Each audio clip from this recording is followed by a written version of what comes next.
Welcome to America's Heroes Group. Welcome back to America's Heroes Group. This time we have a roundtable with our partner, Chicago Regional Office of Veterans Benefits Administration. April is Sexual Assault and Autism Awareness Month. Today is Saturday, April 9th, 2022. Our host is the Governor, Cliff Kelley. I'm the co-host, Sean Claiborne. Our executive producer is Glenda Smith, and our digital media producer is Ivan Ortega of Scouts Honor Productions. And we wanted you to connect with us on Facebook. You can leave comments. It's a very sensitive topic we're talking about today, all day today. We're going to be talking about military sexual trauma, the effects, the things we can do about it, how to change it. Go on Facebook Live, see us, and also leave comments, share, and like. And also come and look at our previous shows on YouTube. They're all up on YouTube and our website, americashg.org. We have our panelists with us today, and that's Debra Montgomery. She's the VBA Chicago Regional Office Supervisor of the Public Contact Team. How you doing, Debra? Okay. And she brought us a guest today, and that is Holly Dorsey. She's a U.S. Army Staff Sergeant, a combat veteran, and the VBA Chicago Regional Veteran Service Representative and the MST Coordinator. How are you doing? I am fine. Thank you for having me. Thanks for being here.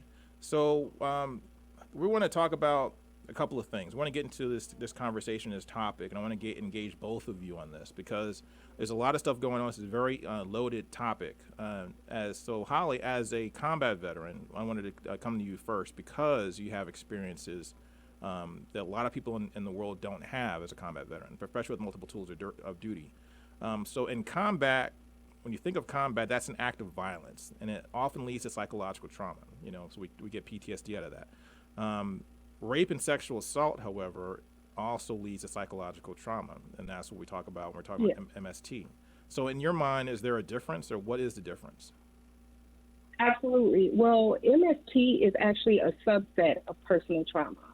It involves sexual harassment as well as sexual assault while the veteran is in service. Now, there are tiers to mental health. In dealing with PTSD, there are combat veterans. However, there's the subset of military sexual trauma. That's a different circumstance the veteran experiences while they're in service. So when a veteran, like myself, I'm a combat veteran, when I was overseas, you experience some trauma a little bit differently. Versus military sexual trauma, the veteran is being obviously sexually harassed and involved in sexual assault while they're in service. And the differences, they vary depending on every individual is different. So what is your mission at the VA? You personally, what's your personal mission and goal to accomplish at the VA on this topic? Well, to help as many veterans as I can suffering with in the mental health crisis, and as well as assisting them with the VA claims process. And how is the claims process? What's that claims process like for many people, especially for somebody who's never done it before? Can you tell us about what they need to do, how to prepare for it, and also maybe motivate some people that maybe need to speak up that haven't done it yet? Okay, well, the importance of filing an MST claim for benefits or a mental health claim for benefits, a veteran, it gives the veteran an opportunity to voice what they experienced in the military. It gives them the opportunity to share what incident happened or occurred. It empowers them so they can start their healing journey. Also, veterans are able to speak with a trained MST coordinator like myself at both the VA hospital as well as the Chicago Regional Office or respective state regional office. The veterans are guaranteed 100% confidentiality in filing their claim. Also, the veteran doesn't have to submit an enormous amount of information to prove that they experienced some sort of incident surrounding MST. So on the back end of it, the benefit to the veterans, they're going to be able to what I see is get a load off of their chest and also kind of get some psychological mental reprieve of an event that happened to them that maybe they're not dealing with. But also there's it seems like you're hinting at there's other types of benefits that they can receive rather than doing it. Because a lot of veterans sit back and think, well, what do I want to do? Go through all this? So I don't want to relive this moment. Well, if it's like a veteran with sustained injuries while in military service, they can be compensated for that. MST, military sexual trauma, many veterans suffer residuals of MST, such as PTSD, personal trauma. They have mental health conditions, for example, depression or anxiety. They can seek counseling for that, as well as file a claim for having sustained that type of mental condition while in service. So you're looking at monetary benefits to accommodate the veteran and compensate the veteran for their issues. I think that's very powerful, very important. People to understand that is one of the big part, I think, primary, this, if veterans can take anything away from this, and even civilians and family members, is that it's not just about the most important thing is getting the psychological and getting the reprieve from that trauma, the mental issues and things like that, getting that out. But also there's other monetary benefits that could be involved with the effects of that. There's there's compensation for what was taken from you. Now, Debra, you're not a veteran, so how and why did you get involved with the VA? And then also, how do you help people, and particularly with vets with MST? Okay. First of all, I didn't know what a veteran was before working for the Veterans Administration many years ago, straight out of high school. And once I began working for the VA, I realized that a lot of my family members were actually veterans. Even to this day, my family members continue to join the military, and that's very rewarding for me to work for an agency that not only serves the veterans throughout the nation, but also my family members as well. So my role in the MST claims is as a supervisor of the public contact team. We assist veterans in filing for benefits. You could come into our office located at 2122 West Taylor. You can make an appointment to see us in person or virtually. You could contact one of your veteran service officers if you want to schedule an appointment. And the VA is doing a lot of things to prioritize the MST claims. Currently, we have 5 regional offices with employees that are responsible for processing these claims, and these employees have received specialized training to ensure that these claims are handled with the best quality, and we're in the process of minimizing the stations that are responsible for processing these claims to just one, just to put more emphasis on making sure that the quality of these claims are at the top level. We try to work the claims in the order that they are received. So the first claim in is the first claim that we try to complete. And so just continuing to do things to improve and recognize that these claims are important to our agency. Not only is the benefits available, but there's also treatment available. Even if you receive the other than honorable discharge, you're eligible to receive treatment at one of our VA medical centers for MST. And also, one more time, give us the address and the phone number of how to connect with you guys, and any social media information you have, any websites or apps you might have, people might have access to.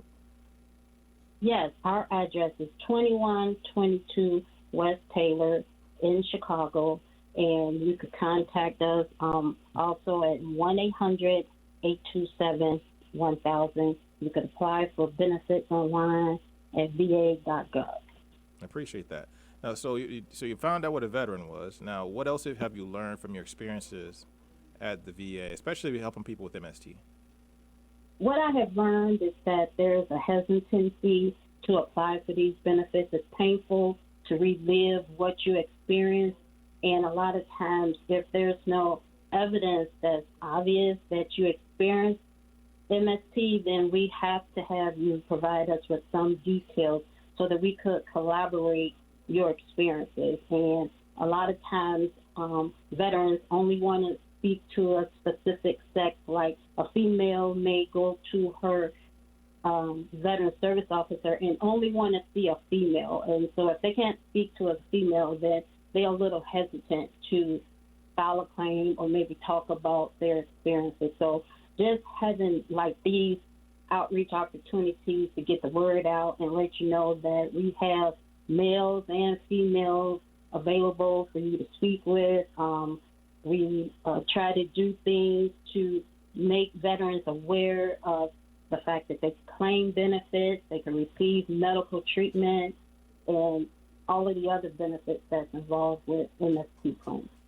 Now, Holly, so we talked a little bit about your military experience, but give us a rundown of your military experience. I think it's just important for people to understand, and there's a follow-up question to that. But I want, just for a brief moment, tell us your credentials, your street credit, so to speak, your combat credit, and what, and also, so people have an idea, especially those tours of duty you did.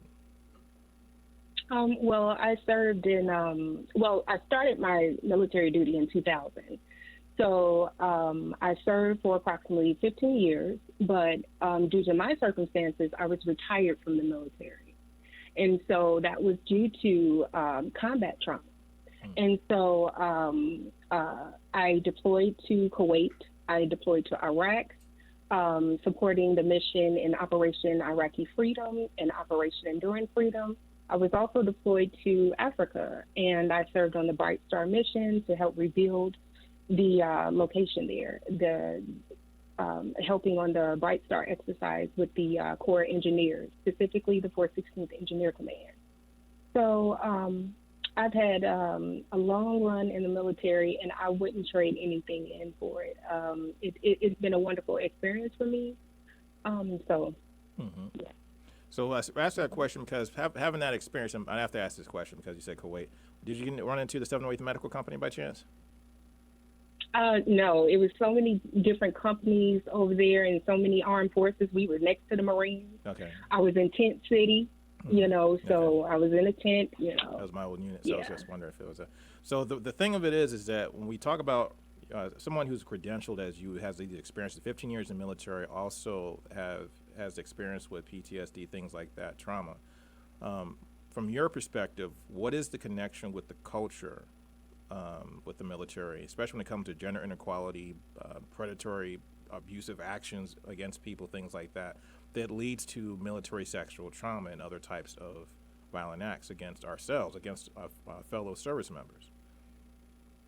Well, it's lack of communication in the military. Oftentimes, I don't think veterans have an outlet. They don't have enough resources available to express themselves or talk to trained professionals if they're going through a crisis or they're having some trauma that they're going through. So I think it starts with communication and the military allowing veterans to come forward when they have an issue. Sometimes it is looked down upon if veterans speak up about their condition or they're ostracized, in the military. So oftentimes veterans might seek outlets like the Vet Center, or they may go to the VA hospitals to obtain health care when their supervisory staff or the military professionals there, military personnel there, they aren't available to listen to what a veteran is, a military soldier or armed forces member is going through at the time. So I think communication, mental health counselors available on bases, so veterans can have access to them maybe 24/7. That will prioritize veterans in their condition. Now, once again, I asked this question to the previous guest too, but and your answer was similar, but of course different because you have a different perspective, and we're talking about a slightly different topic. But once again, we always seem to attack the problem on the back end of it as opposed to getting in front of it. So how do we get in front of this? What do we need to change in our culture or our behavior, or even how the military policy might even play a role in that, in order to get ahead of these things so that men and women in the military are not at higher risk of getting MST or suffering these types of traumas? Okay, well, again, I would have to say it would have to be trained professionals, partnerships with the VA, having the vet centers come out to these bases, speaking with veterans if they have a problem, ensuring that there's an open door policy within the military so veterans, armed forces members can go in and talk to their superiors about what they're going through. They have to build relationships within the military with the subordinates and leadership so they can bridge the gap between lack of communication. So I think it really starts there. Okay. So, Debra, tell us, because you touched on this, we went into a little bit, but tell us the one thing that veterans and service members need to know or prepare for in order to do if they want to file a claim. If they want to, what do they need to bring to the table? The one most important thing that you think they need to know in order to talk to you? They need to provide us with the details of what they experienced. And even if they aren't prepared to provide everything, they could always file their application. And it's our duty to assist them in gathering the evidence needed to substantiate their claim. So they don't have to wait and get a copy of the service treatment records, because we'll obtain those for them. We'll also obtain their personnel records and any other evidence needed. So the first step is to file the application. Mm-hmm. This question is for both of you. So listening to all these stories from vets that have had these traumatic experiences, how does this affect you on a daily basis? I mean, you've had experiences, Holly, personally, but for Debra, Debra first, how has hearing these stories for so many years, and I'm sure you're hearing some really bad stories and sometimes some empowering stories, but how does that affect you and psychologically? How does it affect you emotionally? How does it rub off on you, or any kind of way, or how do you feel about these things? It was enlightening for me to hear that female veterans that wanted to apply for benefits weren't comfortable speaking to males about their experiences. And with our agency, we have a lot of employees that are veterans. And so what we see in these claims are things that some of them may have experienced also, and just having to read through their claims files and see evidence of what they experienced, it's enlightening, because, like I said, this is something that we never heard of until years ago. It's like we knew that it was happening, but once they put a name on it and now we have faces to apply to it, then it just open your eyes and make you see things a whole lot different. And so we do show a lot of compassion to our veterans, and a lot of us can empathize with them and show them empathy as well. Now, what about you, Holly? Well, I would say it's very fulfilling for me. I put the needs of the veteran before myself. So I actually I work with each veteran on a case-by-case basis, and I ensure they have all the resources made available to them. So it really doesn't rub off on me in a negative way. I just know that I am, bettering the veterans community.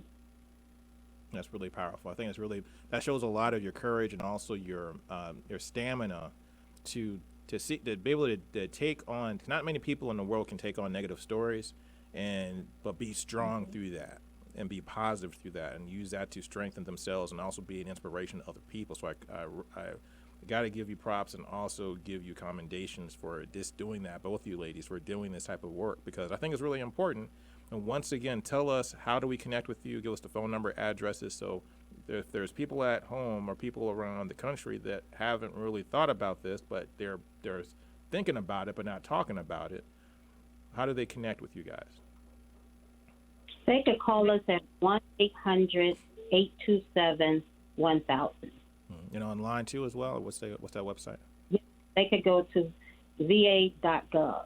Okay. And I think that's important. So people get the help you need. Also, speak up for yourself. Get your benefits. Get your rights. You earned it. You don't have to feel guilty about it. Go and do it. And so on that note, some people, I notice I've run into this a lot with fellow veterans, that they seem to have, they almost feel like they're not entitled. They don't deserve certain things. Like if they don't need it, they don't apply for, even though that they should get it. So can you speak to that a little bit, Debra, and then also Holly? Yes, you're right. A lot of veterans feel like they don't deserve the benefits. Some of them are financially capable of taking care of themselves, and you served our country and you earned the right to file for these benefits for what you experienced in doing so. So we encourage each and every last one of you to apply for the benefits. And you can also reach us at vets.forbes.com if you want to set up a in-person or virtual appointment to file a claim. And Holly, can you speak to that as well? Like, why do some veterans feel guilty? And I've probably been guilty of that myself. But why do we feel guilty sometimes when we try to when we don't fight for our benefits, or not for fighting for benefits? Well, I've received this on a regular basis from different veterans. They feel that, and I myself included, it's a handout. You know, you're not working towards obtaining VA compensation. What is this VA compensation? But VA compensation is available to veterans who have sustained injuries on the military's watch. You know, so this is available to veterans in helping them, for one, heal and overcome some hardships. It also works to bridge the gap between veterans coming from the military sector over to the civilian sector. You know, so they have programs available, like the benefits delivered at discharge. Veterans can file a claim prior to getting out of service between 180 and 90 days prior to discharge or retirement. So those resources are available for veterans. Oftentimes they don't think they're available to them because they're not working for them.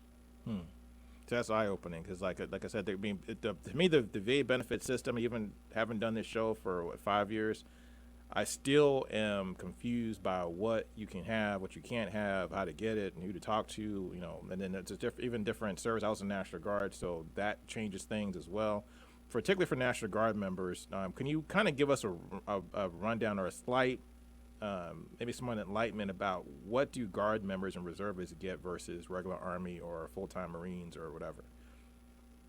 Okay, now when you're dealing with the MST topic, military sexual trauma, all armed forces members, regardless whether they were active duty or on the reserve side or National Guard, they're afforded resources at the VA to obtain mental health counseling, as well as speak with the MST coordinator that can walk them through the VA claims for benefits process. They are offered the same benefits as their counterparts, their active duty counterparts. So in that light, there is no difference. Also, I want to share that if veterans who are serving on the reserve side of the house and they have a medical health condition that isn't on the mental health side, they need to have a line of duty investigation. It can be informal or formal, but they have to have a line of duty investigation in their inside of their service treatment record, so that we can see that they have sustained injury, and then we can possibly provide service connection for that. And is there any income limits? Because some people, like for example, in the Guard members, they can't go to the VA, or they can go, but they have to pay, or they have to have insurance. Is there any income requirements for getting kind of care? No, it's absolutely free. Okay. Absolutely free. I think that's important people don't, because a lot of people have these misconceptions, these ideas. They think if they have a good job or they're, they can't go to the VA because they don't qualify for it or they don't deserve it or something like that. But it's, like I said, something like this, and I think, and maybe you could speak to this as well, I think the reason I think it's important to use VA resources is because you're surrounded by veterans and you have access to people like you guys who have seen a lot of these same stories. A lot of times you go to a regular civilian hospital, you may not get access to the same people who have the same types of experiences. So they're not readily able to diagnose or pinpoint what is going on with you or what types of things can help you, particularly when it comes to getting benefits, because they can't help you with that at all. When you're in a VA system, they can not only are you getting the treatment, I think, like I said, it's a two-handed benefit to me, because you see the benefit of the compensation, but also the benefit of realizing getting something off of your chest, getting something off of us that maybe in the back of your mind. Mm-hmm. So I really appreciate you guys for being on our show. Now, one more time, because like I said, we have about 2.5 minutes left. Tell us how to connect with you. Give us those phone numbers, and also give us that website address that you gave us earlier, Ms. Montgomery.